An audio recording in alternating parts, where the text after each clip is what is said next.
Can you hear me? Yep. I think I need another earphone because I'm hearing this tapping noise in my ear. Are you hearing that? No. Okay. We're not recording on. Oh, We definitely are.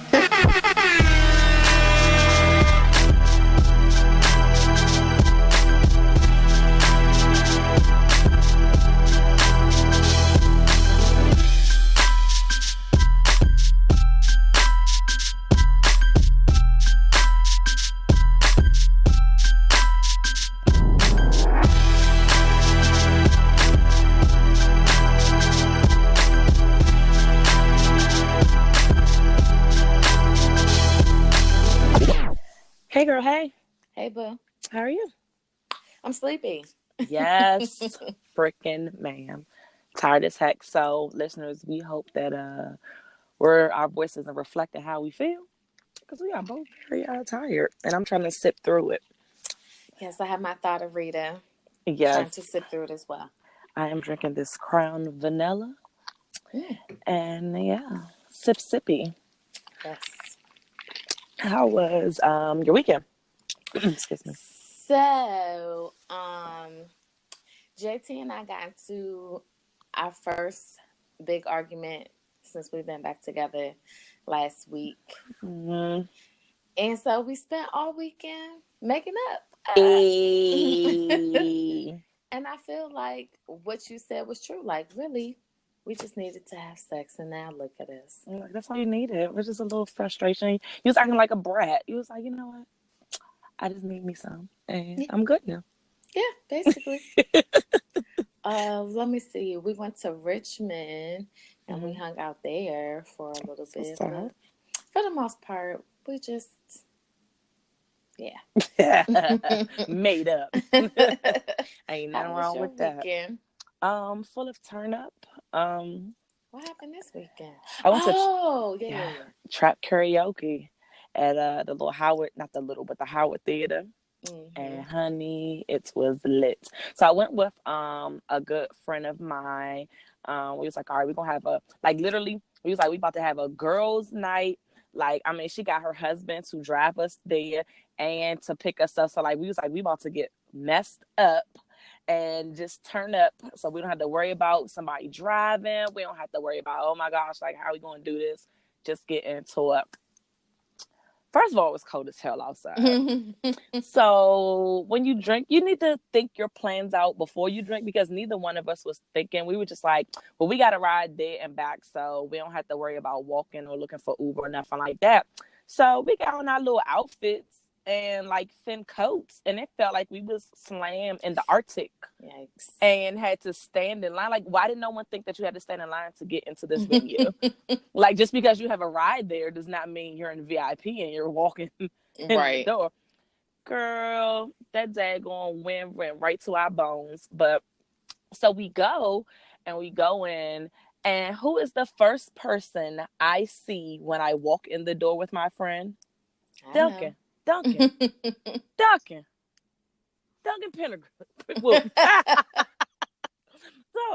So I was like, what you doing here?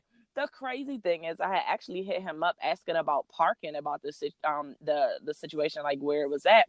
And I'm just asking because I knew he had been to like different concerts and stuff there. And he never once mentioned that he was going. And he said he thought that I asked because I knew he was going. I said, absolutely not. But long story short, this man ended up singing a song. He got picked because, like, with trap karaoke, for the listeners that don't know what that is, like, basically it's like karaoke, but like at a big venue. It's nigga karaoke. Yes, you sing. And the one thing that is a little bit deceiving, everybody doesn't sing just trap songs, because somebody definitely sang a Beyonce song, but I was here for it because it's Beyonce. But it was so much fun. Like, it really, really, really was a good time. Like, I think everybody should at least go at least once.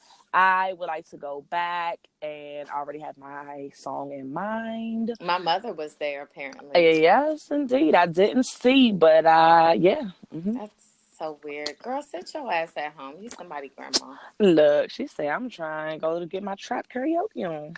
Girl, your granddaughter's 11. Where's your chill? was a fun time, and I enjoyed myself. Then my boss is in town for the week, and she definitely came bearing sexy gifts. She made some coquito, the little Puerto Rican eggnog, which is everything because I love eggnog, and I've always been trying to hunt down me a Puerto Rican friend that can make me some. And she's not Puerto Rican, but her husband is, and gave her the recipe, and it's everything. But yeah, that's it. Full of drinking, and that was my weekend. But let's see, what are we on? We are on episode 19, y'all. Like, yeah, we're pushing in this through. pushing through. And this week we are going to chat about pressure, pressure busting pipes pretty much. Last episode we was talking about levels of crazy, and maybe some of this pressure is why the hell we crazy, you know what I mean? So we're just right. And what we mean about pressure is just basically why women, and not just women, their own feelings, but even society is putting pressure that they should get married, they should have kids, they should do this, that, and the third, and just all the pressures that women have to face. And that's what we're going to be chatting about this week. So I personally feel like society does put a lot of unfair pressures on women. I know you see it in real life, you see it on shows where women can have like bomb ass jobs, and like they can be at the highest peak of their careers. They can be trying to make partner at a law firm, or like even be an entrepreneur, and like everything is lit. But people still looking at them like they don't have real success because like, where your man's at? Why you ain't in a relationship? Why you ain't married? Or like, you ain't got no kids yet. So I feel like that age where people start giving you the side eye is like 30. I'm gonna say past 30 because they give you a pass at 30, but like 31, they just like, all right, so what you doing, bro? Like, where your kids and shit at? Where your man? Definitely. I mean, I agree. There's definitely a bunch of pressure. I just want to let the listeners know that I have articles and shit today. I'm like, I got like 4 or whatever. Oh yes, ma'am. Yes, get it, Shay. One of them is basically is they interview like a set of women, and it's basically just like some of their responses. But before I start on that, it's crazy because yesterday, I was hanging out with my friend Will, and we were talking about how we view our lives right now. And not even just marriage, like pressure. Our parents, for instance, have pressure on where we should be in our lives, and I was just like, I feel like that's unfair to our generation because you think about 40 years ago, the American dream. And I'm not saying it was easy, but the American dream, you went out there, you found a job, and if you worked hard and long enough, you could have a successful career. You would go ahead and get your house and your spouse and your 2 kids, your white picket fence, and like that was the dream. And I feel like, in my opinion, it was more attainable than it is now, because now it's just hella expensive to live. You know what I mean? And there's not, I mean, there are still those jobs out there, your laborer type jobs, but those jobs are not the ones that are going to get you that white picket fence like how it could back then. And so I feel like the American dream has not grown with the times. And so for someone like, for instance, I know my father and I, we had gotten into a heated debate about like what my choices were after I had my daughter. And I was like, I feel like it's messed up that when I went to inquire about joining the military, I was asked to develop a parental plan and basically give my rights to her away, at least while I went through boot camp and all that other good stuff, because I was a single mother. I was like, and I was trying to tell him, but I was telling my father, I was like, you had a kid when you joined and they never asked you for that, because the expectation doesn't rests on a man to take care of the children. It's on us. It's the mother, right? So I had to break all that down because I'm like, you're talking as if it's still the 80s. Like, this ain't the 80s anymore. It costs like 5 times more for most things, now, but the salary of most people hasn't changed as much. So the American dream, to me, is just not fair for people to put on the younger generations, knowing that inflation is hella real.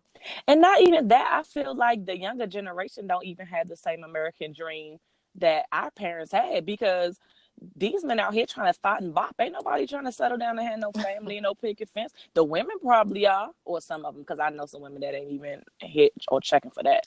Well, the But men were thoughting and bopping then too. They just were married and thoughting right, and bopping tis elsewhere. true, tis true, tis true. So so when I tie that into women and marriage, even though the times have changed, that pressure still, the pressure of getting married, to me, is another one of those things where I feel like that expectation should change with the times. You have to understand, at one point women couldn't work. We Right. couldn't vote. We didn't have the same rights as men.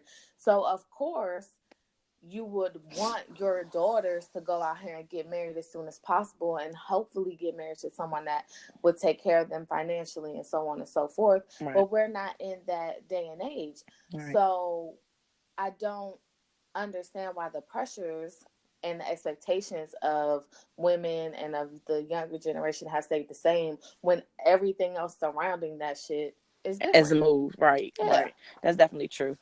They would definitely look at you like you're an alien. Like, I saw a quote by Tracy Ellis Ross, where she was basically saying that it's interesting to be in her position, because she's a woman that's 45, hasn't been married, and don't have any kids. And she's like, especially when she's on here on Blackish and then pushed out her fifth Right. kid. So, just to be that age, and and it could be for numerous reasons, but it's still that pressure, or that ideal that society is like, this is what women should be doing. Like, why are you're so successful, you have so much money, you're doing so well for yourself, why you ain't married yet? And like, go ahead, what you was about to say? Oh no, I'm sorry. Go ahead. No, I was just gonna say, I was looking at something online, and it was like the most heard statements by like unmarried or kidless women in their 30s and up is basically, it's probably like what, 4 or 5. You just haven't found the right guy yet, or what are you going to do? um, why is someone like you single? Have you ever thought about having kids on your own? And oh, you poor thing. And I just don't understand why it's put on us. Like, what y'all men doing out here? Maybe because I ain't met nobody like that stands up to my expectations. Just like women is supposed to have a list of things, women have the right to expect a list of things from men as well. And it's some women out here that's just not their priority. Success to them doesn't equal having kids. And I know from being married and having kids, it's a bunch of responsibility. Like, it's a lot more stuff. It costs more daggone money. And like, you lose your freedom to be selfish. You can't just up and be like, you know what? Got this paycheck, bills paid. I'm about to just fly out the country, X, Y, and Z. Now, when you have That kids, it life don't sounds lit. look so super lit, and you just can't do that. So some people are not willing to give up that freedom, and they are happily content with where the hell they are. And I think that's okay. I 100% think it's okay. So the conditioning for women, I Mm-hmm. believe it starts very, very early, and I feel like even us as moms, we kind of help continue that's thought process, and we don't even realize it because it's so ingrained in us. So like toys, for instance. I know me, I don't like baby dolls, but I've always loved Barbies. Right. And there are so many Barbies that have like wedding dresses on and stuff like that. But when you think of like action figures, there's no groom. Married man. Yeah, there's no Right. married man that's an action figure. So even the things that we learn as kids, I mean, I know my best friend and we've had conversations before how like we just expected to have been married a lot sooner than what we ended up, the age we ended up getting married. And honestly, now that I am married, I tell my daughter all the time that I don't think she should get married in her 20s at all. I Like, wholeheartedly agree. I am like totally for whatever reason, my daughter's like, I want to get married when I'm 22, and I'm just like, ew. That's too young. Like, I know for me growing up, thank goodness my dad and my parents weren't that type that's like, you got to get you a good man and blah, blah, blah. I don't know what my dad went through in his life, but I remember from young ages, like, I mean, in like junior high, where he was just like, you don't need to be dependent on no man. You need to be smart enough where you can get a job or a career where you can sustain yourself.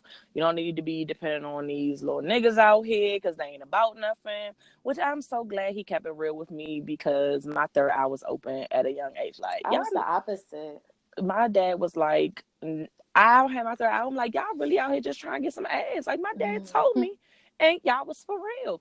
And like, they never really was pressuring me to be like, oh, you need to get married. Like, when you gonna have kids? Like, and it could be because they just ain't like none of my exes. That could have been the T too. But they just were like, look, focus on getting yourself together, get you a job, get your life together, because how you gonna join somebody else and you ain't got your own shit together?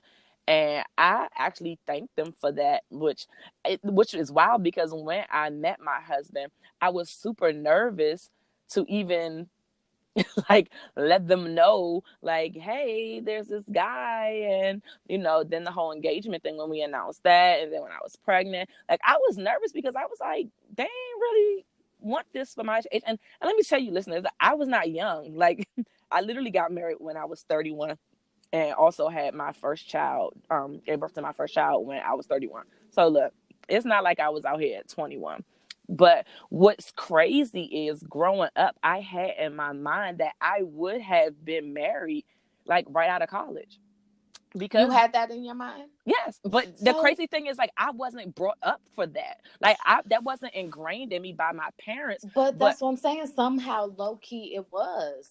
It has to have been, because so many women I know just expected to have been married so young. Because you're saying right out of college. For sure. Mara is saying around the same time. I know me and my best friend, same thing. Like, we had an age in mind. That's what it was supposed to be. Like, yes. But at the same time, once you get to that age and realize how much you don't have your shit together at that age, and like, when at the time, like, I was with my high school sweetheart, we went to college, and we had planned our whole life together. Like, after I, get out of college, like, we're going to do X, Y, and Z. Well, guess what? Life hit. He became a whore. We broke up, and, life went on, and that little fairy tale did not happen.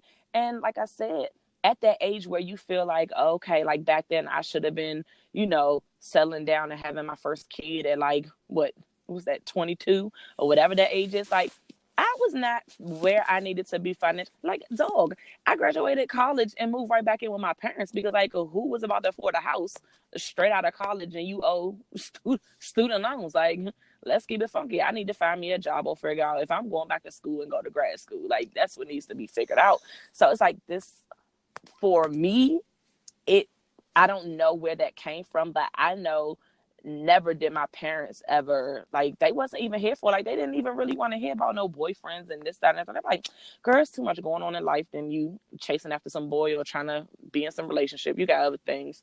So I honestly don't know where that was ingrained in me.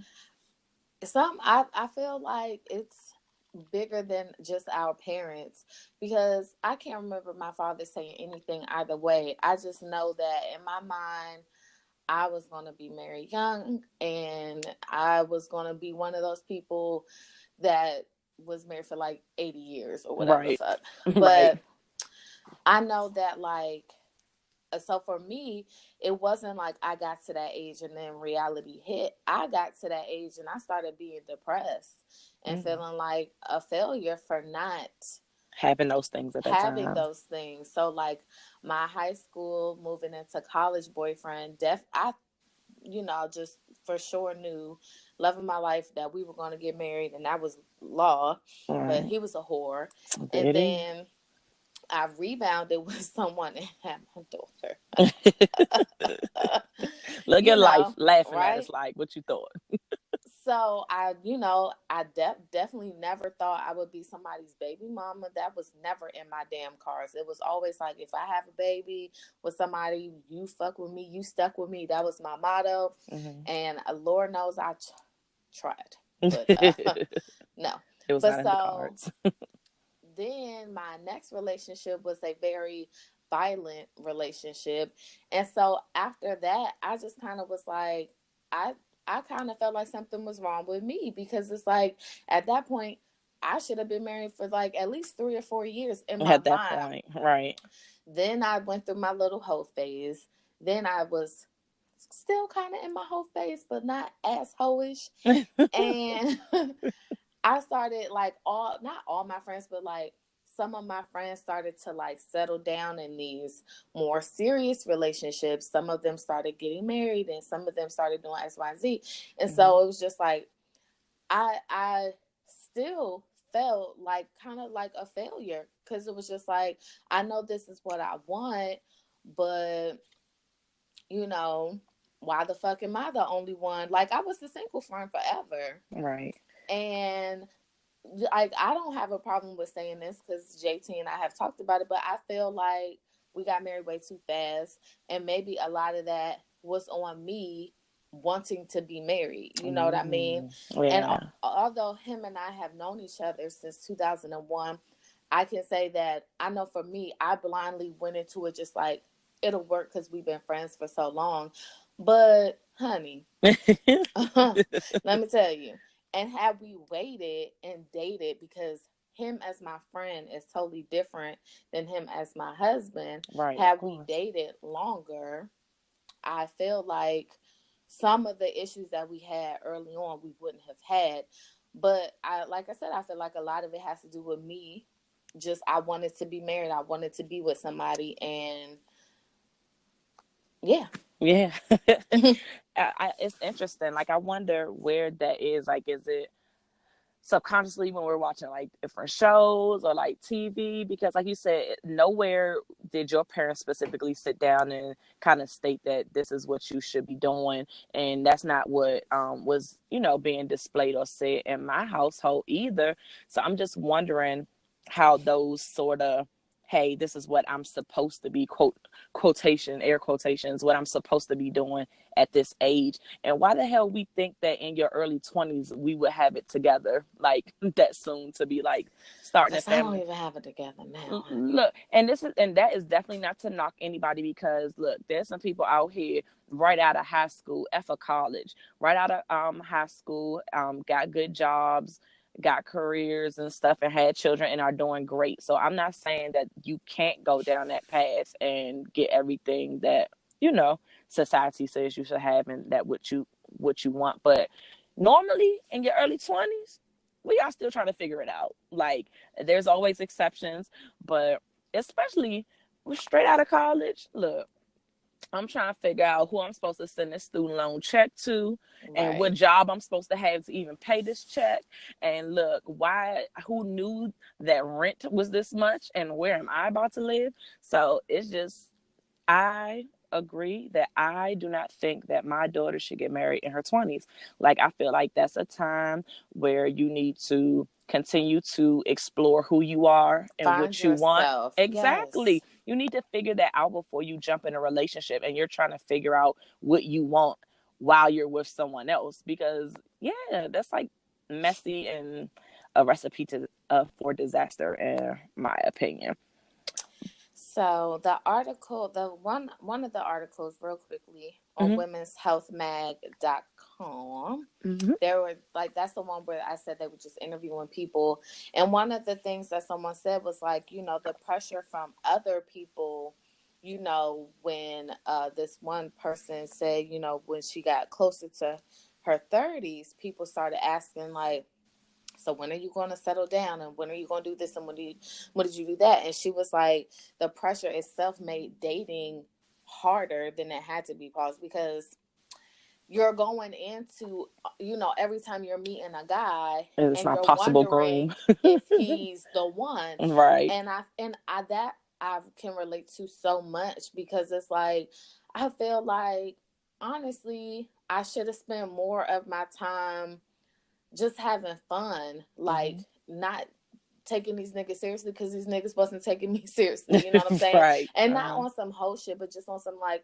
all right, let me just have fun. Let me just go out. Like, what's wrong with going out with different people and meeting new people and doing new things? But Right. my mindset, especially up until I was like 24, was just like, I'm trying to find a husband, because 24 is when I started my whole shit.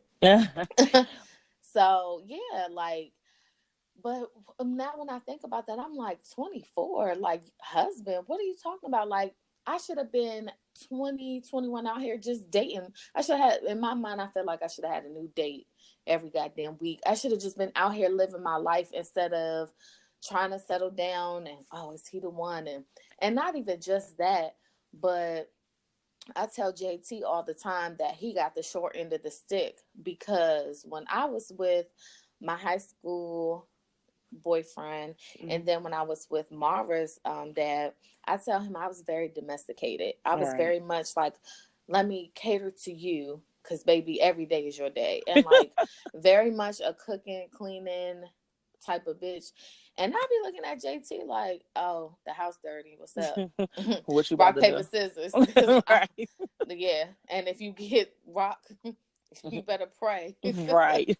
that I got paper, because I'm still not doing the shit. Like, and I feel, sometimes I feel bad for JT, but it's just like, I did all that for these niggas that was, they were still some shit. So like, Right.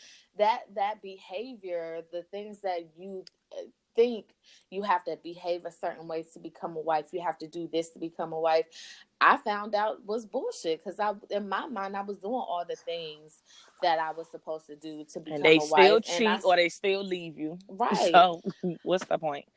and now I'm raggedy as fucking. I'm somebody's wife, so you know. So stupid. I kind of went through that where I was like, I was in long term relationships back to back to back, like from high school all the way on up till age 27. Mm-hmm. I was literally in back to back relationships with, like, when I say short, I mean very short periods of being single. So like I was like a relationship hopper, and like we'll go from one long term relationship to the next to the next. And then it was like 27, 28. Mm-hmm. Like those were like the best 2.5 years of my life. It was a very late time to have fun and be out in the streets, but It's not late though. I had fun, honey, and had fun and bumped into my husband. So look, I was like, you know what? How about I just chill? Because I never had a point in my life where I wasn't in a relationship and felt like, not that I had to report to somebody, but like it was just all this pressure to like be in a relationship. I'm like, you know what? Let me just live life. And it was a good time. And yeah, I, yeah, it was a good time. I'm gonna leave it there. So, but, and you know, we're saying all this, and all of this is fine, but I'm gonna be honest, married women look down on single women, Why you say that? because they fucking do. And I can't remember, and I was trying to find an episode that you and I were talking about somebody, and I can't remember I can't even remember who it is or what episode it was, but we were talking about somebody who's single, and you were like, I mean, but she's single as fuck. So I mean, here we are. Like, I don't know. Like, it's a. I said that. What was that about? Because I got single friends, and I don't feel like I look down on them in their situations. No, that's your single friends, but like, random bitches, you know. You definitely, especially if, Like, Now, I know if I feel like there's a single woman and she's commenting on what a married person is supposed to be doing and speaking on what marriage and what these married women need to be doing to please their husbands, then you need to have several fucking seats because, like you said, the quote, you're single as fuck. So, like, please get a marriage and experience what this shit is before you get to trying to be Dr. Phil or Ayanla. okay, well, so I'm gonna put my sister out there because I can't, like I said, I can't remember exactly which episode it was. And I didn't feel like going through 18 episodes trying to figure it out. My sister, when I went to see her in Hawaii, we were talking, and she was like, she doesn't hang out with a lot of women because a lot of the women are single, and she feels like she shouldn't hang around. She feels like when single women go out, they're going out to find men. And so she's like, well, that's not the type of environment I want to be in. Like, single people go out to do single things.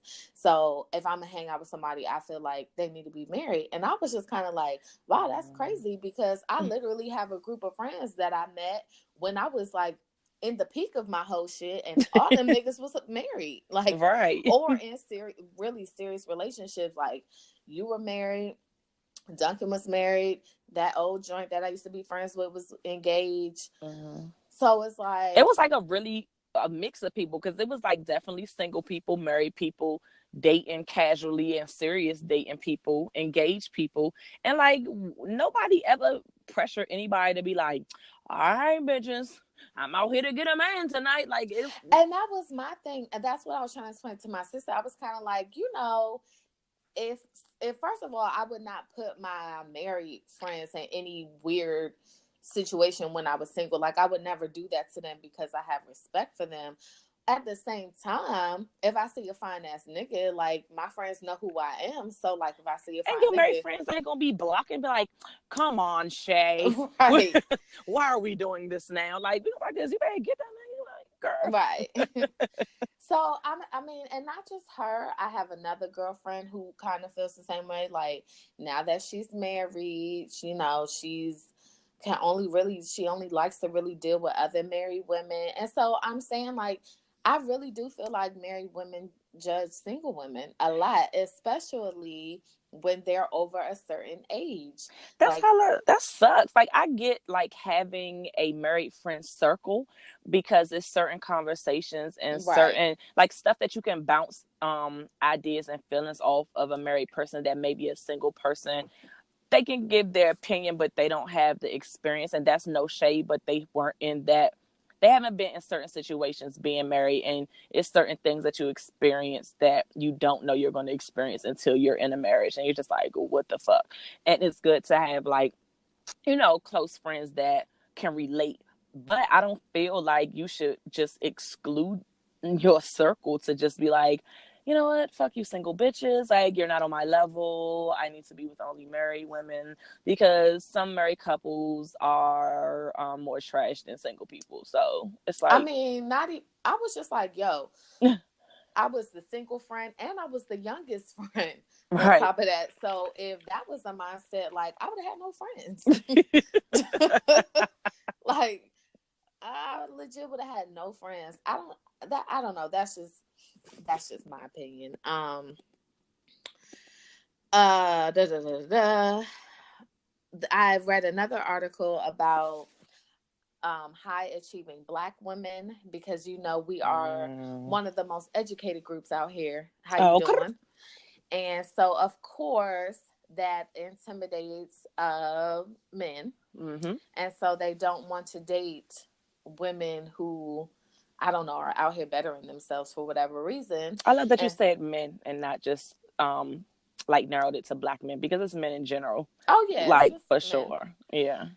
So, but I am pointing out Black women because it seems that, like, there have been studies. The article I'm reading on Psychology Today Mm-hmm. broke it down. Like, there was a study in 2009 about how what does it say?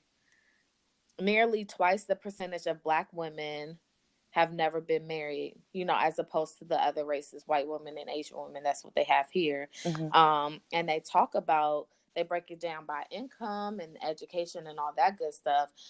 So women are always torn between their careers and their education, and if they want to settle down, because a lot of women, that are focused on their careers, they Can't look up, they're, in you their know, 40s, and they're and just they're like, unmarried. right. And you even see it not only in real life, but being Mary Jane. You see like all these different shows where Mm-hmm. like Oh, same that was my show. situation. Yes, indeed. Like Mm-hmm. you have this super successful woman that has been fighting for so long, whether it's education and fighting through, adversities just to advance in your career. And then you look up and turn around and it's like, well, damn, like, no man, like, no serious man where I'm not married. I don't have kids.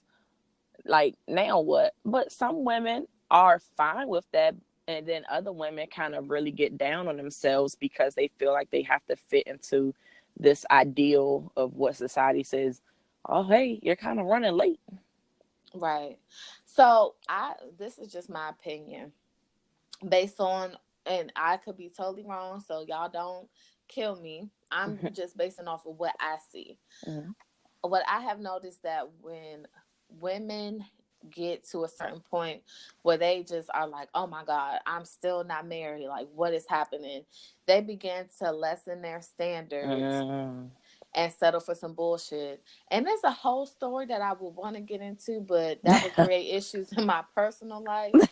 But I just don't understand how I feel like it's one or the other. You either lessen your standards, or you are so set in like, no, I will only, I want all 65 things on my On my list list checked met. off, and you Or turn away really good right. men.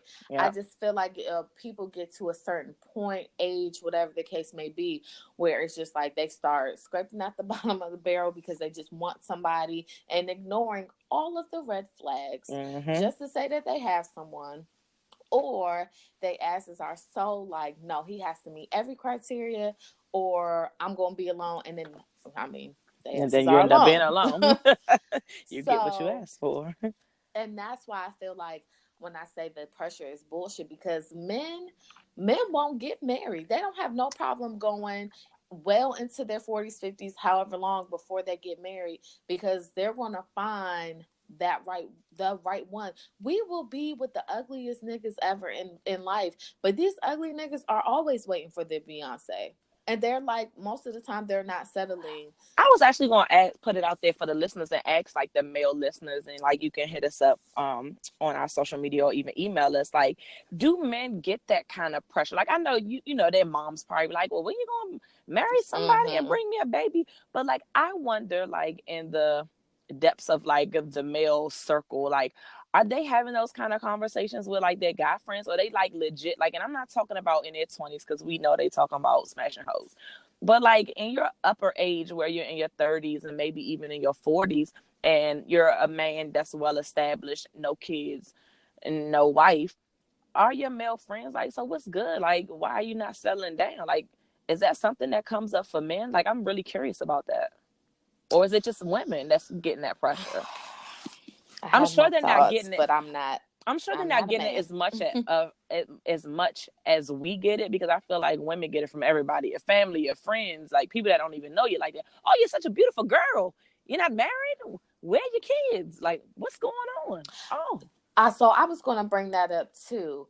So even when you do get married, the pressure doesn't stop, because as soon Mm-hmm. as your ass gets married, they want to When you know gonna when have you're a going to have a baby? baby, and it's just Look. like, But then hold they on, ain't wait, satisfied, because as soon as you have one, they like, when you gonna have when the another? next one? I Yeah, got two, and people got the nerve to be like, when you having your next one?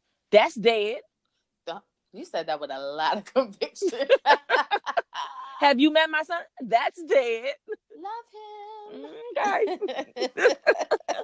I'm serious. It's like so many people are invested on what the hell you should be doing. Like, no, don't worry about me and my ovaries and what we got going on over here. Like, We have been asked like when we are going to have babies, and my closest friends know that I don't actually think that we can have babies, and mm, I'm at a point where I really really want one again.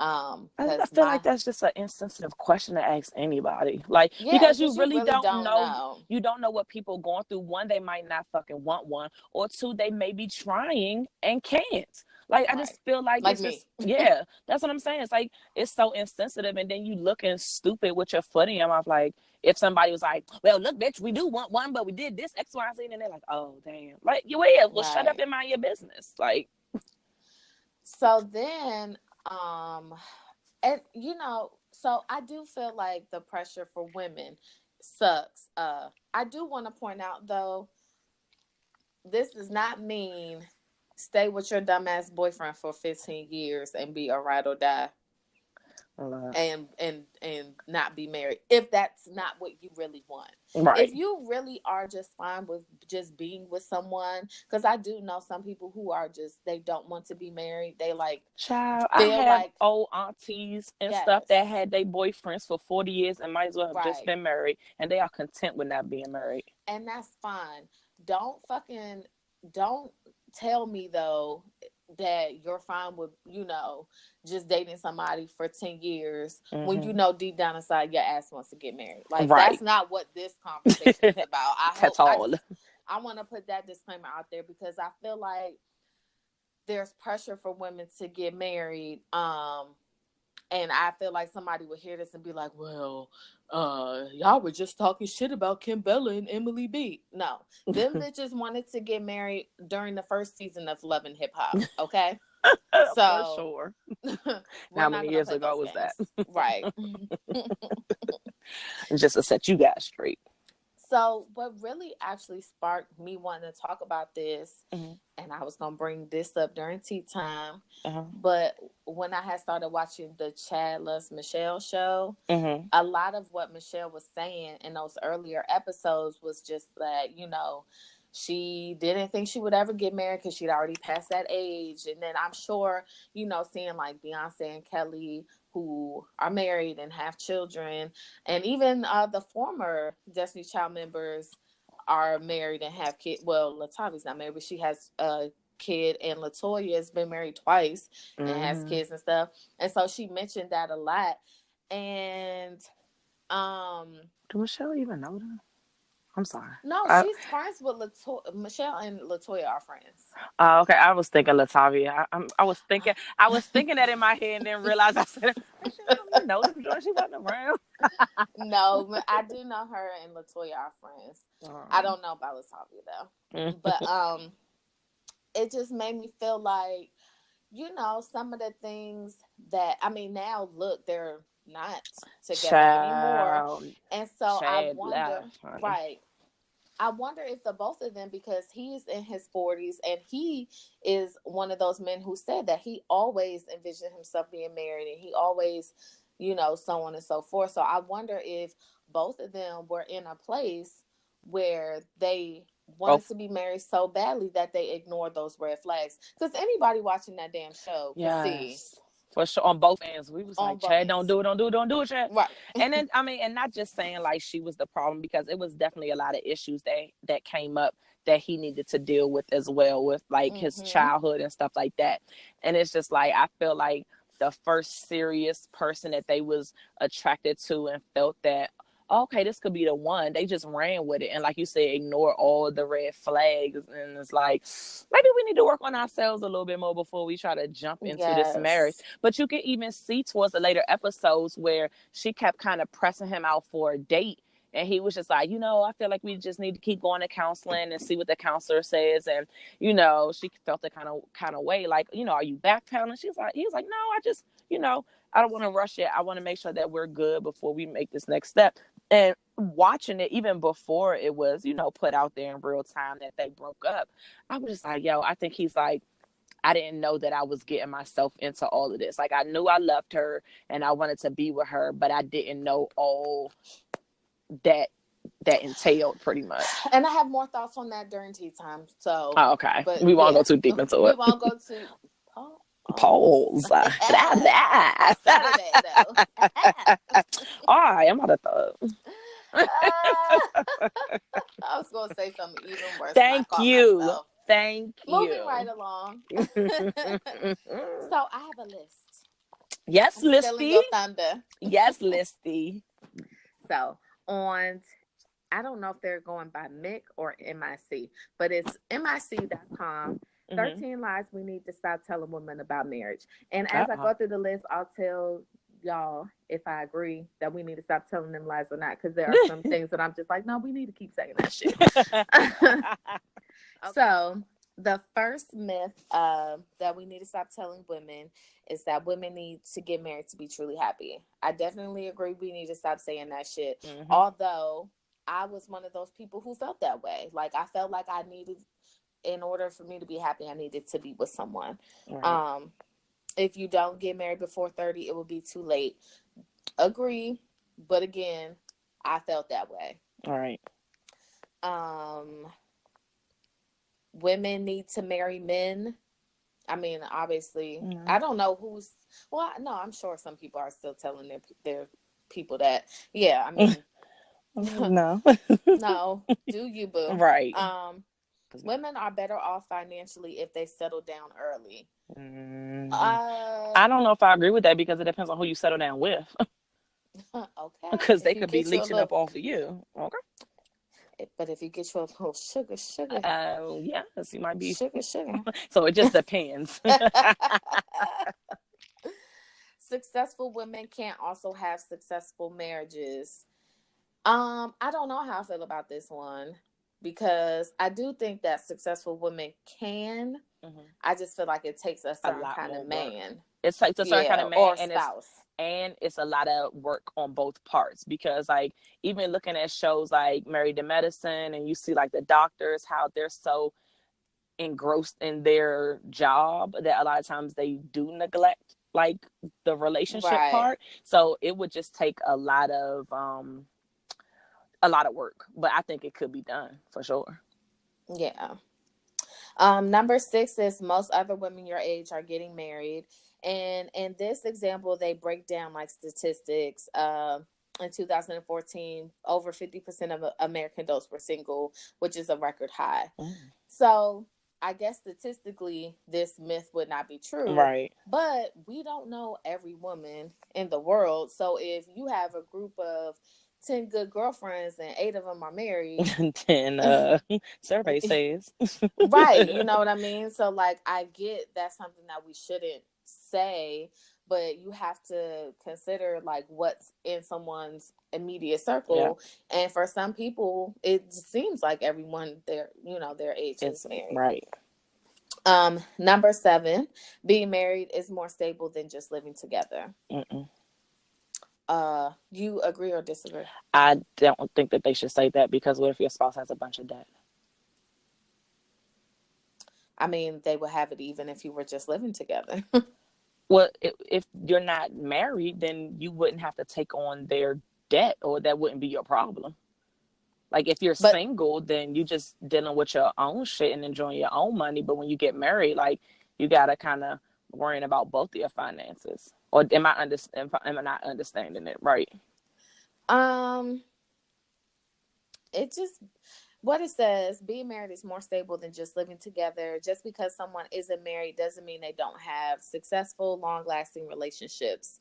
In fact, as marriage becomes increasingly delayed, the number of cohabitating couples is on the rise. Okay. Yeah, I definitely misunderstood in that. Yeah, I was thinking I was saying something else. But yeah, do I agree with that? Stable. When we say stable, do we mean like we can cut this rent in half? So because that is definitely a true statement that, yeah, if it's more people, of course you cutting bills in half as opposed to. But I feel like you would be cutting those if you're because living with someone. You're still cohabitating. Yeah. So yeah, I guess it doesn't matter. For me, when I hear the word like being married is more stable than just living together, to me the only thing that means is when I think about like if something happens to someone like with their health, that's when that stability comes in. Because if you're not married, then you can't do certain things, for your partner and so on and so forth. But everything else, I'm just kind of like, yeah, that was confusing at first, but yeah, okay, I get it. Number 8, if you slept with a lot of people, nobody wants to marry you. I feel like that's not true. Yeah. So, because I know a lot of hoes that's married. All right, moving on. What are we saying now? Number 9, divorce equals failure. That's not true. Uh, so I still have a hard one with that because I definitely look at divorce as failure. I don't For think me, it is because, like, what if you were one of these 23-year-olds that did get married at a young age and rushed into it, didn't realize who each other was, and you're just like, yeah, we got married too quick and got a divorce. That's not failure. It's just, nah. for me, it would be failure. It would be success because, like, y'all could stay married for 60 years and be miserable. So if you get divorced and you realize, like, we tried it, it didn't work, like, it just wasn't, it wasn't supposed to be us. Like, I wouldn't look at it as failure. That's just me personally, though. I watched my father go through 2 stupid ass divorces, and I always felt like as a kid that they could have did more, like, because I didn't know how much work you have to put in to have like a successful relationship. So in my mind, I always felt like they just didn't try hard enough. They could have did more. Like, I just felt like they gave up, and that is the attitude that I have taken with me. Now, on the flip side, there was a point in my marriage where I was just like, I would just rather be by myself. Like, I don't want to go through none of this. I want to be happy. So, paperwork drawn up, like, we were there. But I still, even with me being able to move forward with the divorce, low key, it still felt like a failure. I don't know. I living in a household where in junior high school, I actually told my parents they just need to get a divorce. My parents have been married probably like 45, 50 some years. And I'm like, bruh, just like, don't be together. Like, y'all giving me a headache. Like, some people are just oil and vinegar, and I love them to death. But some people just ain't meant to be together. And just to stay together for the sake of the kids or to say that you didn't fail, like, it's an unhappy life. Yeah. I don't know. I just I'm just letting you know how I feel. And I think, like, it's interesting that we just both have different perspectives, and it is based upon how we grew up. Right. So, yeah. Number 10, if you want kids, better be married first. I had a kid before I was married. She lit as fuck. So, Right. stop saying that shit. Number 11, you'll know you've met the one when you want to marry them. Yeah, I don't even understand that. That's kind of worded weird. You'll know you've met the one when you want to marry them. Historically, marriages have been about merging property and stabilizing family ties. It was only in the last few decades that romantically orientated marriages have been in style. I don't know, because back when I was with my high school into college sweetheart, I thought he was the one because I wanted to marry him, and that was the plan. And he obviously was not the fucking one. He was far from the one. He was like the 10, and Not the 10. and I'm just like, no, I don't think so. I don't know if I even believe in the one. I feel like if you want something to work, you will put in the You'll work. put in the work. Like, I realize in my age that shit don't just happen.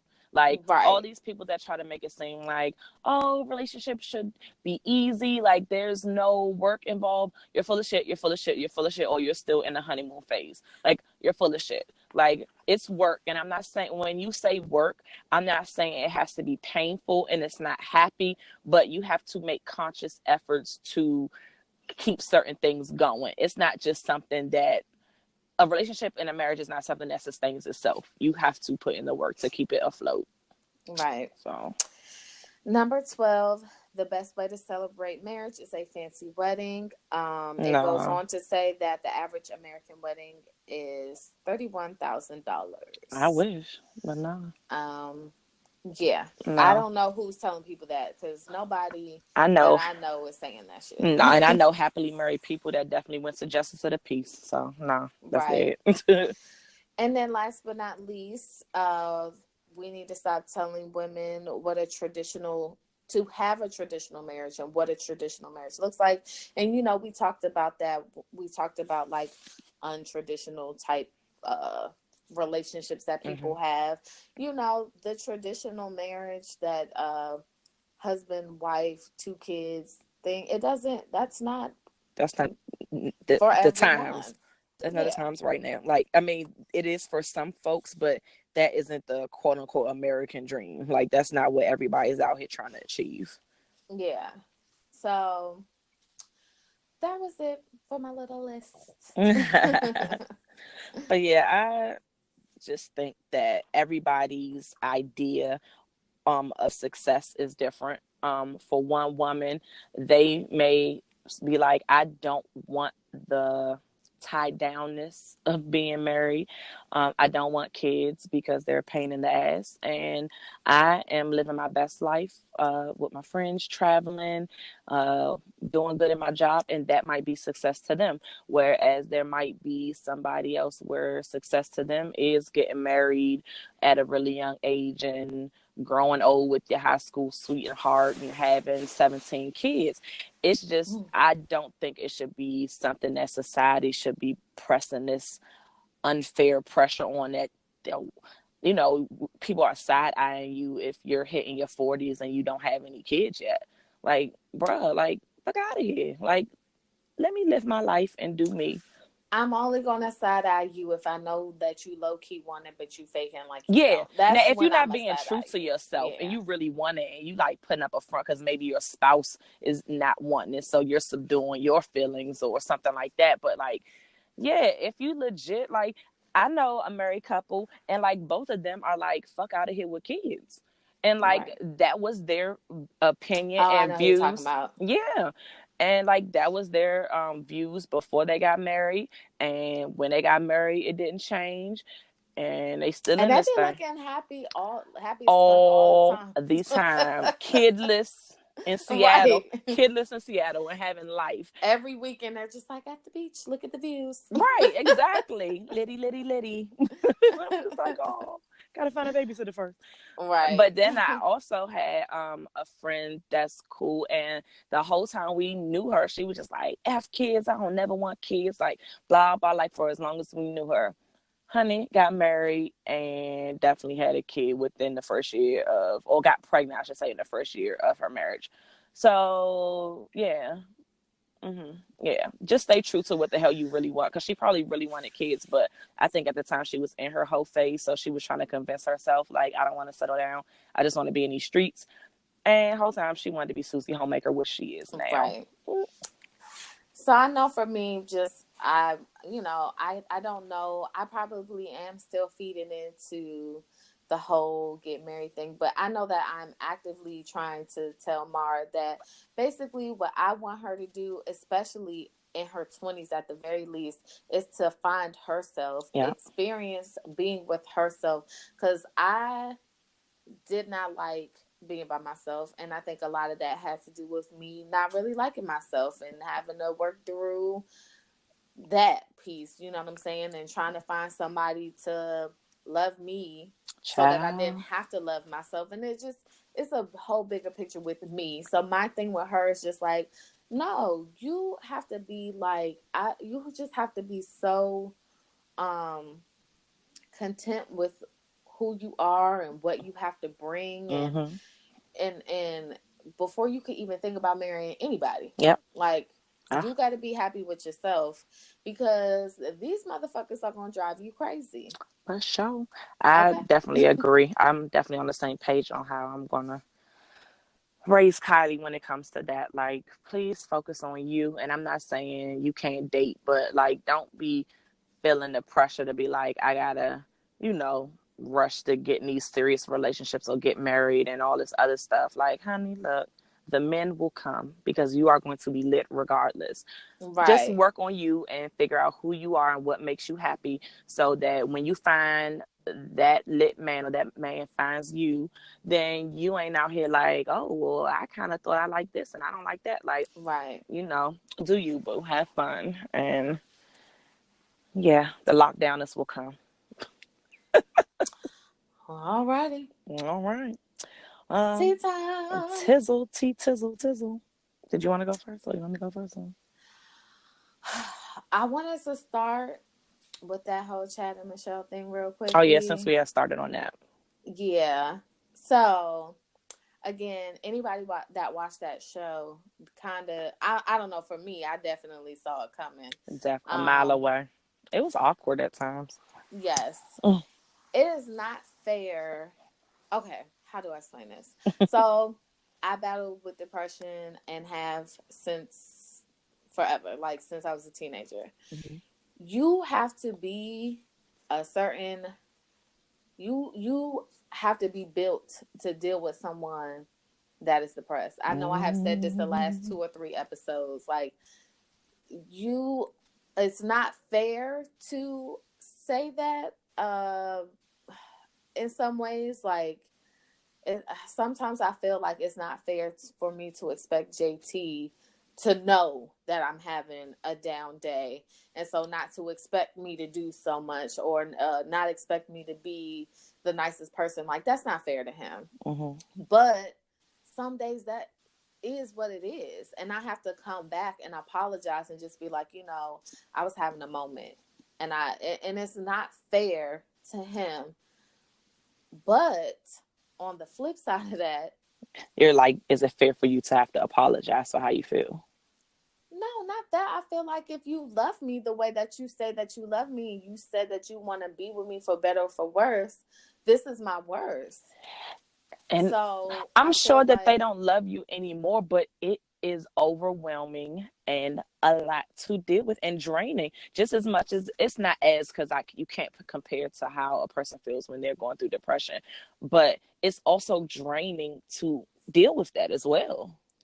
I'm not saying that it's not. I'm just saying, like, as a person that battles with depression, I don't want to feel this way. Right. I don't want to feel this way, and I definitely don't want to put my loved ones in that position where they have to deal with me and my mood swings and this is that and the third. And Right. so on top of whatever it is that I'm depressed about, I'm adding that onto that, knowing Mm-hmm. that I'm causing this friction in my household.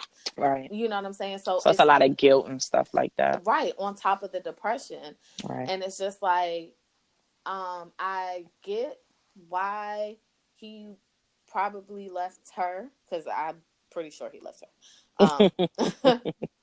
I get it, but I kind of feel like really, really bad for her, because No, it's for just like sure. She was really happy about that. she was really happy, and then it's just like, I know that she is. I don't know. I know how I would feel Mm-hmm. if I would feel like I, yeah, I don't know how to explain it. It just takes a certain kind of individual to be able to love you through that. Like, to love you through that. And I think that that's really important when you are someone that battles with depression. You do need someone to love you through that, because you do feel unworthy. And Michelle used to say that often on the show, that she feels unworthy of that man's love, and she doesn't feel like she deserves to have someone that's good to her, and so on and so forth. So having someone that's there and supportive, and I'm not saying that this person should drain you of all of your energy all the time, and this person should be disrespectful and this is that and the third, but to stand by you and say, you know what, I'm not feeling this. We need to, like, do the work so that you can cope with your depression better, and so that I can learn to love you uh better when you're going Mm-hmm. through that episode. I mean, I have just a lot of thoughts about that. I would be devastated if JT left me because he couldn't handle my depression. Right, but I feel like it's devastating on the other end because I feel like, and then just just looking at the show, like I feel like Chad genuinely loved her, but like looking at his own mental health, I just feel like he just couldn't handle it. Like, I mean, he probably thought in the beginning, like, in the sessions where he was like, I'm gonna be here for you, like I'm gonna make sure you drink your water like you're supposed to and that you eating, and like, hey, did you make sure you did some walks? And like, since he's used to caring for people anyway, like he was saying, like how he used to take care of his father, and his father would say he was, suicidal and would try to kill himself. he's used to being the take carer, but it probably was a lot of pressure on him and draining. So it's like I kind of feel bad for both of them. I really feel bad for her because she was already going through depression during that happiest time, and so I'm sure like hopefully it doesn't make her spiral into another fit of depression because that's kind of been taken away from her. So hopefully she has like a good support system where they're there for her. But I don't know. I kind of feel for him too.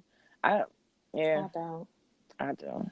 I just feel like, um, you know, if this this is the person that you say you wanted to spend the rest of your life with, and that is a piece that comes with that person. Like, it's not gonna be all gravy all the time. Like, I'm sure that she wasn't having those depressive episodes every single day. No, You she know what I'm wasn't. saying? You can tell in the clips like they was having fun times. Like they'd be acting goofy or going out. But I just look. I just feel like I just feel like that's fucked up. Like I'm looking at it like the for better or for worse piece. You know what I'm saying? Like, especially. But then you get to the point where, like, when is the line where it's for better or for worse, where you're staying with somebody and it's starting to affect you negatively, regardless of how much you love them and what promises you made that you're going to be there for better or for worse. When it starts affecting you and your own mental health, when are you crossing the line to, like, okay, you're just being stupid for sticking into this because now it's negatively impacting you? You can say for better or for worse for any daggone marriage because everybody that get married says that. But I just feel like your mental health is something different, though. Like, it's not like something that you can really help. You can do things to try to cope with it, but it's not like for better or for worse when a nigga try to use that after he cheated on someone. No, that was a fucking conscious effort that you went out there and you chose to cheat. Like, to me, that's a line. But something like your mental health, you can't help that because no, like no. And you I'm not want trying to to, be better. right, I get it. And I'm not making it seem like you're blaming the other person. Like, God damn it, get it together. Like, it's not that, but like, you may have every intention of trying to be there and support them, but like, that's a lot. Like, I Y'all know for gotta me, go to therapy. Y'all gotta do the work. It's not gonna be easy on either one, but I just feel like to be like, I can't deal with your mental health issues. I gotta go. Like, my guy, for but they real. went to counseling. First of all, they only been together for a year and a half. But they literally was going to counseling and he even started his own personal sessions.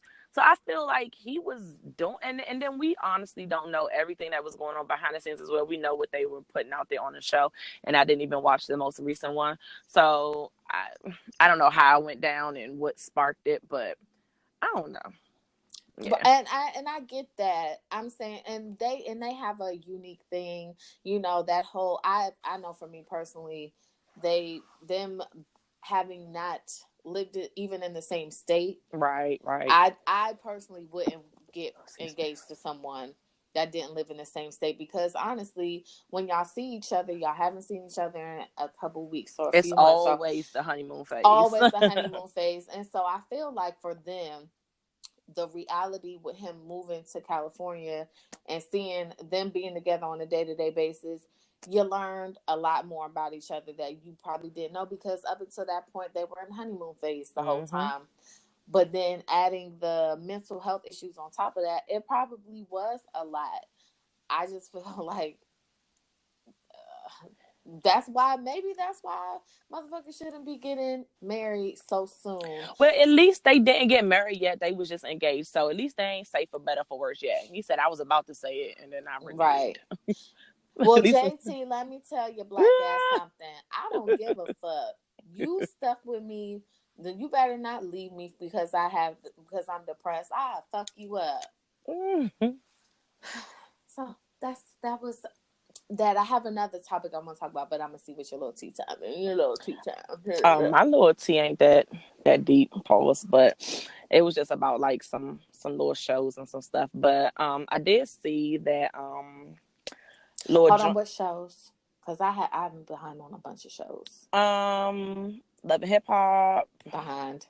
All right. I was just gonna make one little statement, and it's not gonna tell anything. Oh, okay. After watching this last episode, I feel like I see why Kimbella looked the way she did when Joel's proposed to her, and she was just like looking unimpressed. I was like, oh yeah, yes, I do. Oh. Yeah, like Okay. yeah, you'll see it, and yeah. Anyway, because I don't want to.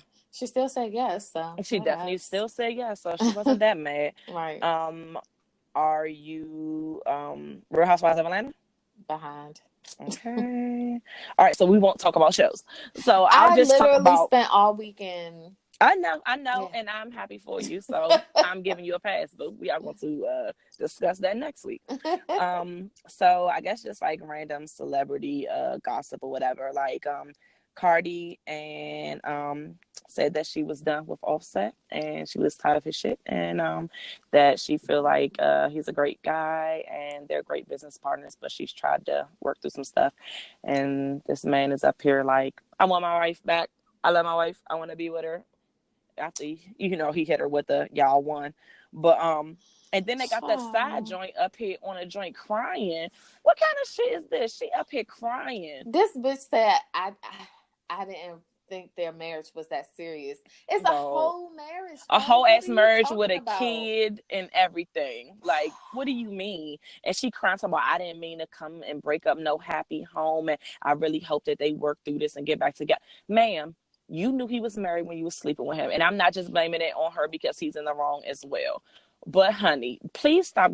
Get off social media crying. You look stupid. You look hella fucking stupid. I don't blame her at all, but that shit was dumb. Shut the fuck up. Shut up. Why you on TMZ crying? No one gives a fuck. Shut up. Both of y'all wrong. Get the fuck out of here. And then got her little boo. Posted up. I was coming there for that too. That was my next little thing. Yeah, so apparently, like, there's some dude, like, I guess it was her first love, and they was dating back when they was 16 or something. Mm. But Nikki always got another new boo. That's what I'm gonna call it.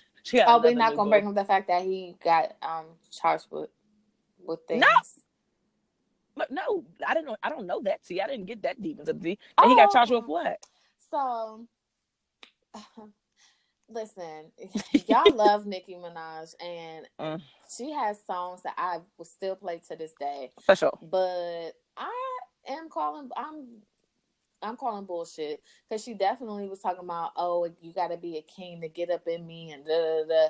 And that's then this motherfucker, when he was 16, apparently he was dating someone. According to her, they were dating each other. He was 15, the girl was 16 or something like that. Mm-hmm. And the mother pressed charges against him because they said that he was trying to rape the girl. And people on the internet are saying that is not a true story, but a knife was involved. And so, when all of the rumors were floating around, that's when Nicki Minaj came in to add that they were in a relationship. Because at first, when I was reading the story, they didn't specify that her new boo and whoever this woman is were dating. But Nicki Minaj was like, they were in a relationship. I just want everyone to know that, like, your spouse or your significant other can still rape you. So I don't know why she said that like that. Like that negated what happened. Right. So is that what was? I did see something where she's supposed to be suing some news anchor or news station because they said something like, she was like, you're saying lies, and like, I hope you got a good lawyer. Like, were they talking about that story? Maybe. I don't know. I didn't read the whole thing. But I know that he then went to jail for manslaughter, and he just got out in 2013. Oh, so okay, King. Right, exactly. And so, like, I know some of y'all out here is just like, well, I mean, everybody deserves a second chance. You cannot be. Listen, Nikki was throwing all the shade because Offset was a cheating asshole, and he was, and he is. I was say he is. But you cannot be out here with a new dude. She been with a new dude. Like right after Safari, it was Meek for maybe 2 years, and right after Meek, it's been like back to back to back. So that's she on her Drake back to back. Right. And then what you're not going to do is get in a relationship with a whole sexual offender because he's registered. Ooh. You're not going to fucking start dating that nigga and then try to tell us that you a queen and only Like you kings looking down. can side up in you. Girl. Like that's dead. Girl. And I'm not trying to be like, make this an age thing, but dating the bad boy at 36, you need to get your life. Get your life together. You date the hood niggas when you're 18, okay? Right. You get that good, because it's always good hood dick. You get that then. But when you older, so she got too much to lose. Like what? They said he looked like the type that steal $100 out her purse while she sleep. I died. I died. So, child, good luck, sis. I hope be it works blessed. out. Be blessed. Yeah. So, can we please? Who is the king of R&B for this generation? Because this nigga done lost his mind. What's his name? You talking about Jacquees? That's his. Yeah, that guy. 21 with no kiss, say yeah. What in the black ass hell? So wait a minute, he said that about himself? He said he was the king of R&B in this generation, and that's why if you look like on the Shade Room, all these R&B dudes, like he got Jay Holiday to speak up, the nigga that sang the other bed song. And I'm just trying to figure out, like, hold on, other than this BED song, what other songs does this man even have? Look, I need him. I think he's just trying to stay relevant right now while he ain't putting out no new music, because between these covers that he was doing and this, I'm just like, look, sir. So people have been coming out the woodwork to talk about who really is the king of R&B, and I would just like to know who for our generation. I mean, oh my gosh, that's such a difficult I'm just like, so for the youngins, because I'm not even thinking about like older groups. Like, so first of all, I guess I need to figure out what when you say our generation. That's another thing, because like I'm hella old, because like I could be like Bobby Brown, like, and he like, dog, you hella old, because like that's not my generation. So I'm trying to think of somebody younger, like, well, not your generation, for his generation. So he's 24. So Bobby Brown wouldn't be in the same generation. So what am I supposed to be like? I guess Chris Brown. Who's another singer? Like, I don't. But see, a young joint, like who? That's where that kind of gets tricky for me, because if Jacquees is 24, Chris Brown is like 30, 31. So technically, he ain't even really in his generation. But then Usher is what, like 36, 30, in between 36 and 38, maybe? Well, he out of there too. But when you talk about Jacquees and then you talk about Chris Brown, people talk about Chris Brown and they talk about Usher. So it's like Chris they put Brown, them like, in on the cusp.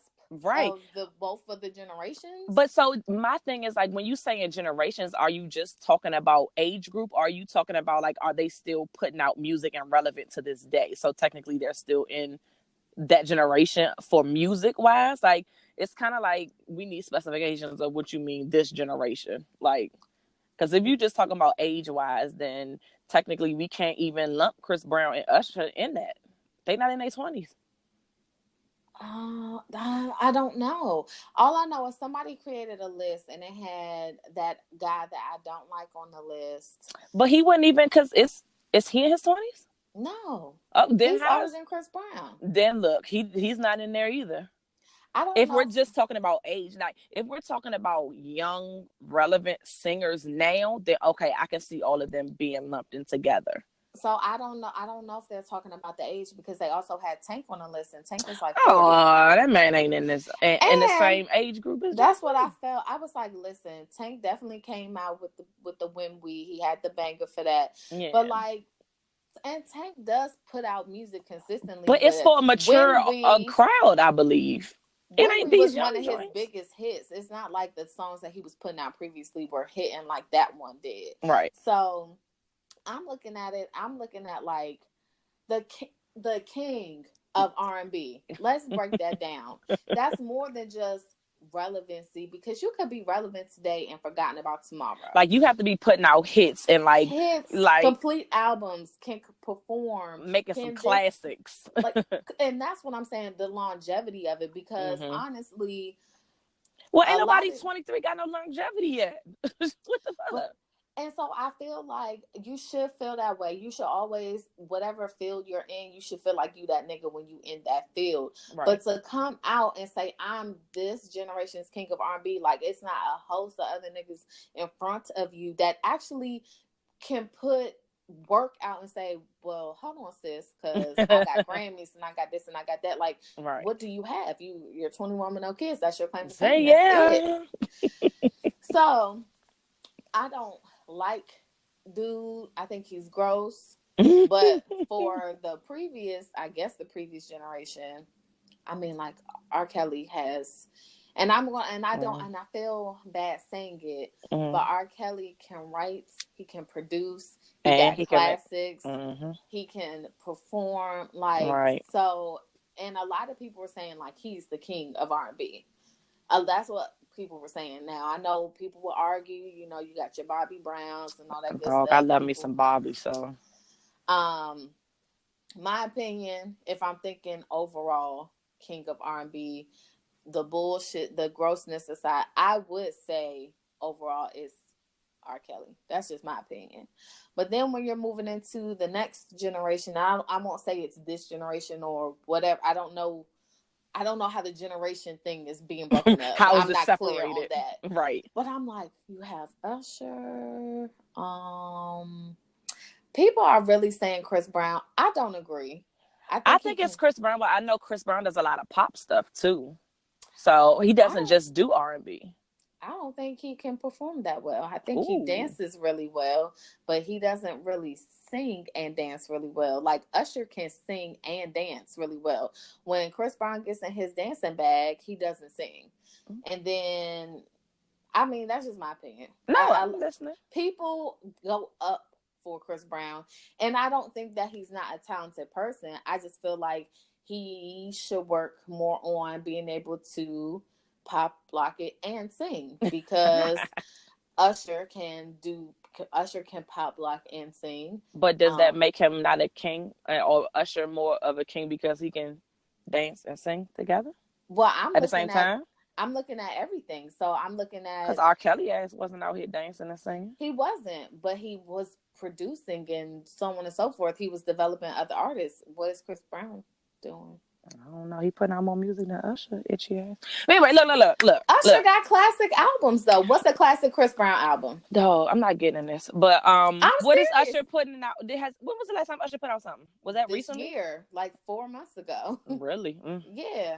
Usher has 8701 and Confessions. Both. No, I'm not. I'm not down in it. The My Way album, like. Okay. So who else was on the list? Well, fuck the list. I'm talking about, let's go back to what are the categories for making someone a king of something? Because I'm looking at it more than just who put out something recently. My thinking is like, who's writing, who's producing, who has the that hits, makes you who a has king. You got to be a producer too. I'm not finished. Who has complete albums? Who has classic albums? Who has classic songs? Like, I'm thinking a complete package. But then I guess there's only one king now, R. Kelly, because all these people ain't producing and writing and singing and molding new artists and stuff. So I guess R. Kelly wins, because who else is doing that shit? So even if you took the producing out, take the producing out and take the creating new artists, who has the complete albums, the complete classic albums, the classic hits, who can perform really well, who can write really well, like, who? That's when I'm thinking Usher be writing his stuff. I'm sure he does. I don't know for a fact, but even if you take that away, what is Chris Brown's classic albums? I'm still waiting. I'm all for Chris Brown. I'm talking about other people. Like, well, who would the so we looking at R. Kelly and Usher in your book? Well, I'm not looking at R. Kelly because I feel like R. Kelly is not in the same. Oh, so you're talking about like you're going down the age group. So right now you're thinking Usher is the dude. Yeah. For the king of R&B, I'm just like, I can't think of a album from another gentleman, you know, that has that I can listen to all the way through, like it just came out yesterday. Uh, I mean, it's damn sure not the people that came to speak up. Somebody, Pleasure P from Pretty Ricky, commented. Exactly. Eric Bellinger, which a lot of people don't even know who he is. Who? You have to be you have to be a real big R&B head to know who he is. Who else was commenting? Like I said, Tank was on the list. Tyrese, he chimed in. You know, y'all do the light skinned nigga that y'all really like. He was on there. Who's the light skinned dude you really like? The one I hate. Oh, okay. He's light skinned. He's considered light skinned. I guess. Yeah. Okay. Who else did they put on there? Yeah, I'm like, out of those folks, if you're excluding Usher, because I mean, technically Usher did come out in the 90s, so maybe we don't put him in this generation of things. But I don't know. Yeah, I don't know. You know, I don't argue music with people. I'm saying Usher because people saying be having hits, but they don't be having complete anything else. So I'm sticking with Bobby Brown. I'm old, so that's not in the same generation. He's in my generation. That's not the same generation. So that's not. We're talking about Jacquees. Well, I'm gonna just say I don't listen to this generation's R&B, and then that'll get me out of the argument. No, so someone did say that, especially, and they brought up Chris Brown when they said that, because they were like, honestly, when you're talking about R&B, a lot of these dudes that y'all putting in the list, they don't even make R&B songs. A lot of them are either making pop songs or them trap and B songs, where they basically rapping, and so that, like the dude August Alsina, he do like that trap, like Chris Brown, shit. Yeah.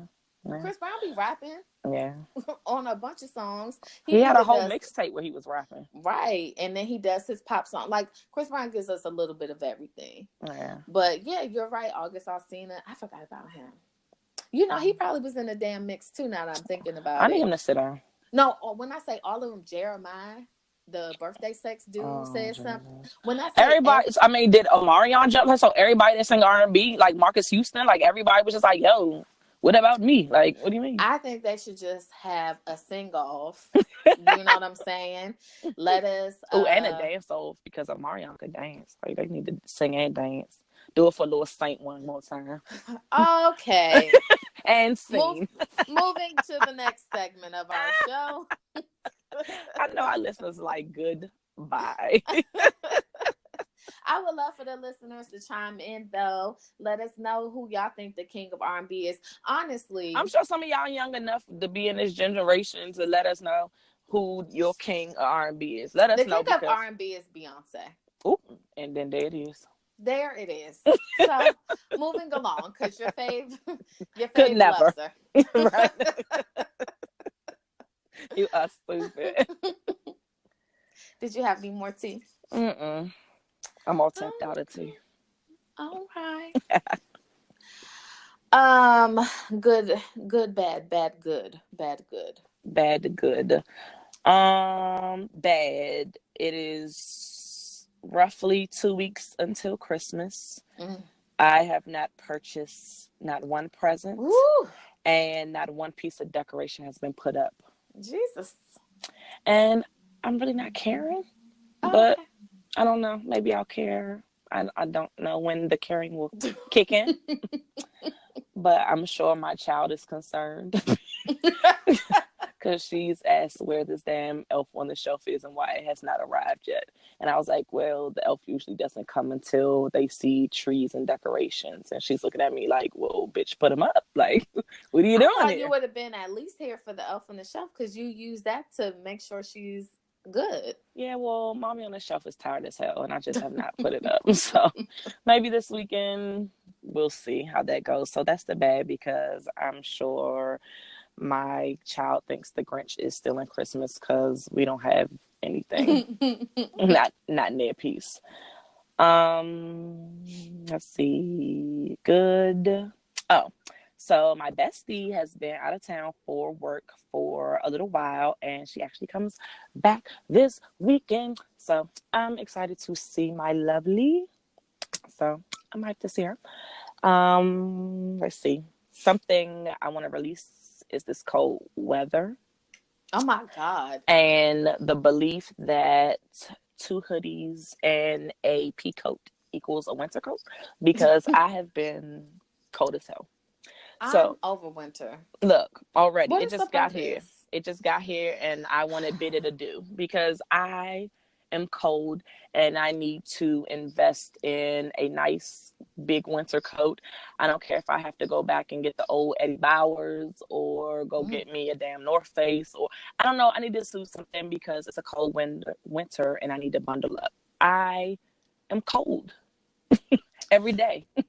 I would not mind if JT got stationed in San Diego at this point, Right. because I I don't like the cold. I think us living in the desert, while it does get cold there, It's not like this. it's not winter cold. It's Right. like A little fall cold. breeze, right? And it has been so cold that literally it dries your skin in Mm-hmm. 0.2 seconds. Like I have been putting on the most moisturizer on my face, on my lips, and my lips are still dry. And I probably do need to drink more water. That's probably signs of dehydration as well with all this drinking. But even my children, like I will give them baths and then lotion them all up, put them oil and the daggone Aquaphor, and they come back from school and daycare like they have been rolling around in flour. And I'm confused on where all the moisturization in their skin went. So I need Old Man Winter to kick rocks. I would like to release Yeah. that. What about you? So something bad that happened this past week was just the argument that I brought up. Yeah. I found myself being like kind of petty, Mm-hmm. which I said I would not do moving forward. So you know, I just have to. I have to check myself and hold myself accountable and make sure that I'm owning my peace in, you know, what happens in my marriage. And like I said, I was kind of being a little petty. And that's And very grown up of actually, you to admit that and, reflect back on that. honestly, the only reason why we made up is because I woke up and I was like super ready to go. And I even told him that I was like, yeah, I just need to catch this nut and then I'm going to be mad at you afterwards. But I wasn't, because it ended up being real good. So. Oh my gosh, listeners, we apologize. Oh, she doesn't apologize. I I apologize. don't. I don't. Um, so yeah, we gotta let that. I just need to let that go. Like, I'm not perfect. I'm sure I'll have another petty moment. I just don't want to get into the habit of that. Right, the low Because blows.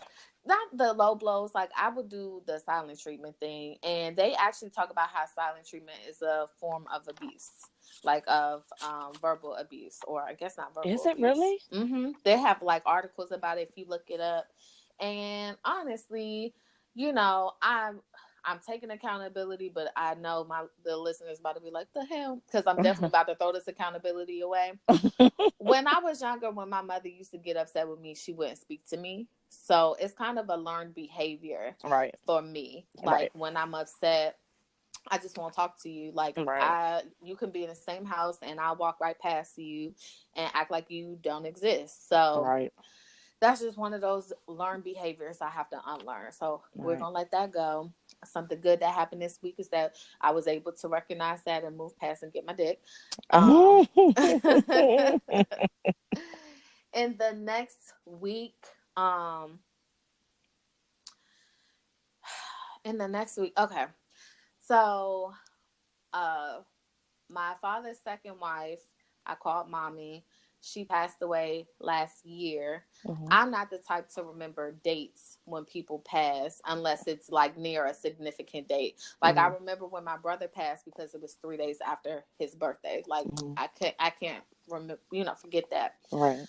So my sister, she put something up about her passing that day, and I think, or I thought, that I handled death really well. I can be sad during like the funeral, but then after that, kind of like move on. Right. But I like kind of broke down this past weekend because I was Mm-hmm. just like, whenever my mother and I are going through things, I always had mommy and I Right. could always talk to her. And now it's just like, I don't have anybody to talk to like Right. that. Right. Oh. So that kind of upset me.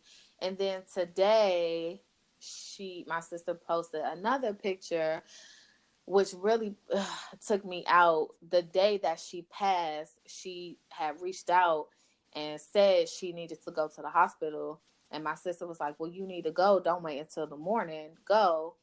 And her caption was basically saying like I should have got up and taken her to the hospital because she passed an hour after that text. And it was just a mess. And so Right. while I still stand firmly in what I said last week, which is that I'm not calling y'all niggas because I don't like to talk on the phone. I just need to make a better effort to text more, reach out to my family. I feel like I do a pretty good job with my friends, but I sometimes take for granted that like I have certain family members that are getting older, or I have certain family members that are sick. And not even just that, like my brother was 22 when he passed. So Right. So it don't even matter it don't age. even matter. I just need to do better with reaching out and speaking to my family, and I need to see them more, and I just got to do better. I love it.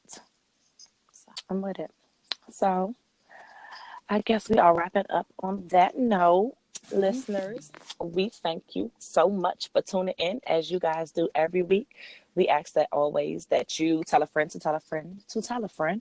And we threw a couple of questions out there, and we're definitely going to post them as questions of the day. So we ask that you go ahead and either shoot us an email and we can post some of your opinions maybe on our post at the Chatty Pattys at yahoo.com, or when we post our questions of the day on our Instagram and Twitter, the Chatty Pattys. Just weigh in and let us know what you think about this, this whole situation with women being pressured, with marriage and that sort of thing. And we thank you guys for tuning in, and we'll chat with you guys next week. Bye. Bye.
Those wounds again about that whole situation. But I'm looking forward to watching that and see if if there's anything that I can learn that I necessarily didn't know about that whole situation. But next episode I'll definitely give you a little rundown. Okay. But that's all I Anything have. good you want to happen for the next week? I would like my sickly kid to get better. Also, the end of the year, like I feel like this year went by so fast, and I can't believe that we're like literally at the end of the year. Um, I just want to do better in everything. Like, I want to be a better friend. I want to be a better mom. I want to be a better wife. I want to be better with my finances. And I know that's like a hell of a lot to try to take on at once. But like, I want to, before the end of the year, to like come up with a plan to try to do that. Like, just the first baby steps on how to be a better friend, whether it's like reaching out more. Like, I have really close friends that don't live close to me. And even if it means like just making sure that at least once a week, like I reach out to them, whether it's calling or texting and be like, how you doing and stuff like that, or, to be a better mom and, you know, try to deal with my stress and some of the times that I feel like I'm depressed and like not try to take it out on the ones around me. So yeah, I just want to try to figure out before this year ends on how to start 2019 being better all around, just a better dice. So Yes.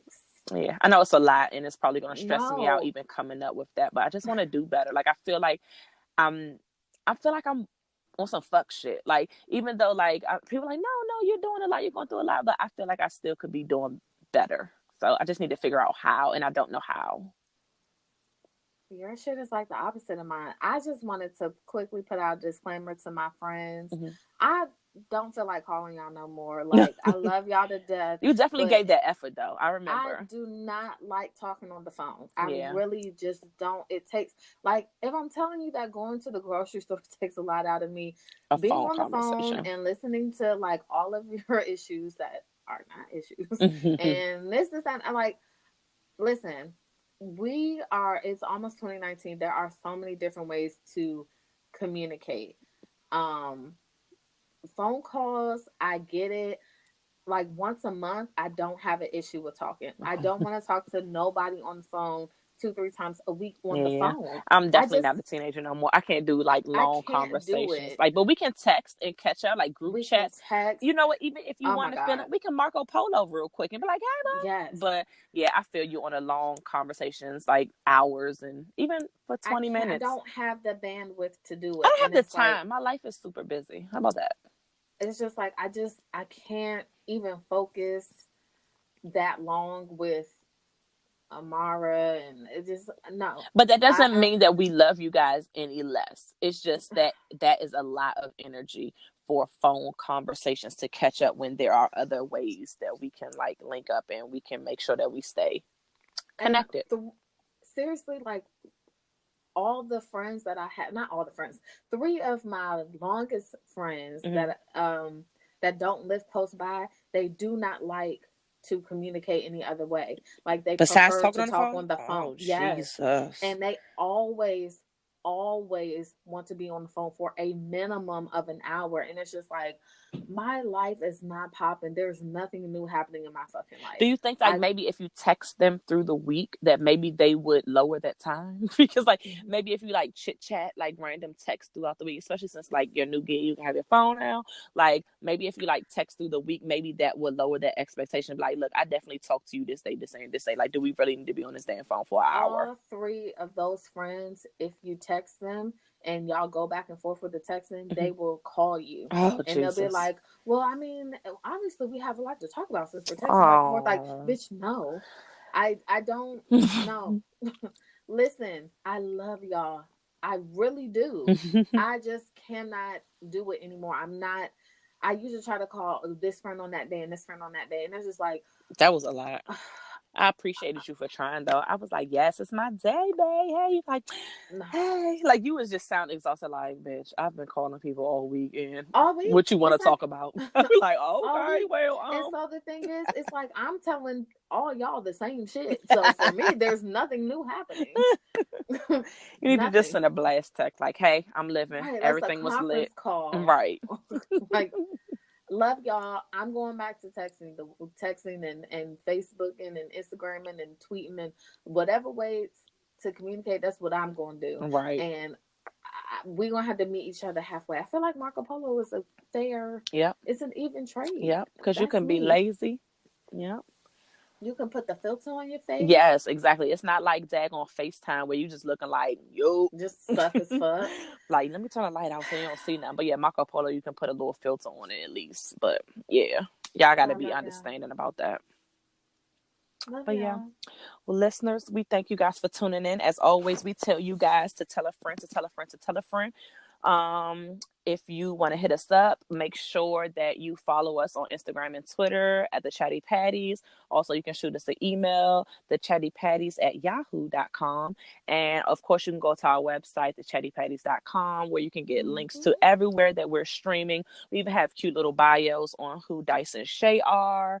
And also, if you don't have access to the different apps like Spotify and stuff like that, we actually have a link for all of our episodes where you can look at them right on our website, all of the SoundCloud links. So you can go right there on our website and listen to our episodes as well.